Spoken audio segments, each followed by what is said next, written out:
Okey, ada yang kata kalau guna benda ni dia akan jadikan korang bawa kereta lagi selesa lah, sebab bunyi daripada enjin tak masuk ke dalam dan kurang lah, bukan tak masuk terus tapi kurang Okey, so aku nak try dan aku nak try sebelum dan selepas macam mana bunyi dalam kereta ni.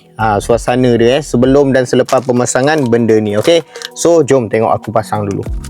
Okey guys, so sebelum pemasangan kita dah tengok dulu dia punya barang dia. Macam ni lah barang dia.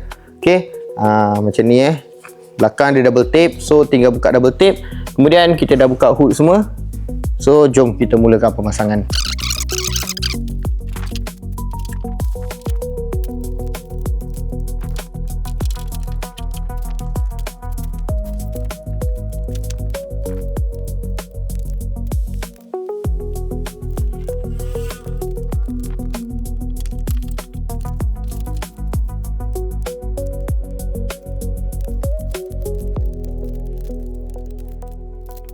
Okey guys, so kalau korang boleh tengok ni dah siap pasang macam ni rupa dia kalau dah siap pasang. Okey, agak berpeluh juga ni. Ni berpeluh bukan sebab susah tapi sebab matahari korang tengok dalam video ni korang nampak matahari mancar ke sini kan.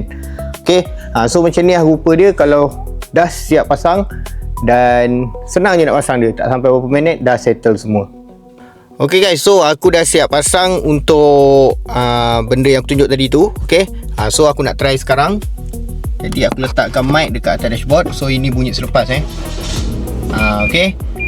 So inilah bunyi dia selepas pemasangan. Aku tak tahu kalau telinga korang boleh dengar ataupun telinga kasar je boleh dengar. Aku buka aircon ni sebab panas kan. Okey, so kalau siapa-siapa yang macam nak try sendiri, okey, so kalau ada yang nak try sendiri benda ni, benda yang tunjuk tadi tu, mana tahu korang berminat kan, macam cantik pula kan pasangan. Okey, so korang boleh try dapatkan dekat bawah. Aku ada sediakan dekat mana korang boleh dapatkan. Okey, terima kasih. Assalamualaikum.